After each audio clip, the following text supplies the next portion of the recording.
there's a reason I'm a big supporter of Andrew Kibe as president.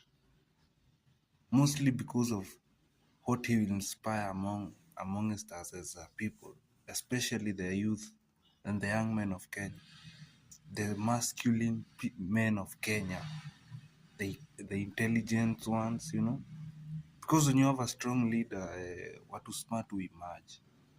Watu smart who lead country most of the time, because it is based on merit.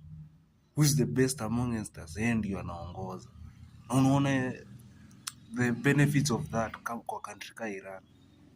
Iran ni country msee imepigwa sanctions, imepigwa vita na two superpowers, Israel and USA. Lakini ona kitu imepata after hiyo yote. Jikuwa na watu smart na watu masculine, watu they don't let their guard down. They are patient, strategic, and brains. Sasa ona Kenya wametoka nayo. Wamepata Strait of Hormuz. Oil sasa inaweza uzwa msee. Na wameimagine na country na respect hiyo kwa dunia ni Iran msee. Sisi na aka ka economic zone ketu vile tunaringaga msee. Iran msee, bro, intelligence na meritocracy kwa system, hizo vitu husaidia sana. That's why me, I'm a communist wa June 25th. Me, I don't want equalities. You take from the rich. I want strong people leading my country.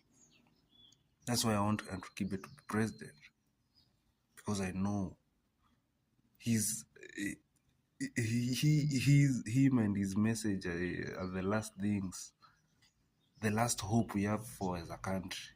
Otherwise, tukikosa utilize this moment we have, tutaona mambo msi. Like, but all hope haiwezi kuwa imelostika juu hata hii masculinity kikosa kuamka Kenya, tutangoja tu mzungu akam, turudi back to colonial days. Juu sasa kama mwezi changamka na nini mpate akili, si mnarudisha tu ule Otero wetu mwenye alianzisha hii country. Juu hii country ilijengwa na mzungu, but anyway, hatuwezi sema Kenya ati ndio tulijenga hii country. Si tulikuwa tunaishi kwa vichaka. So yeah, if we want this country to be great, we need to have people like Andrew Kibe in power. That's what will bring respect and honor to this country.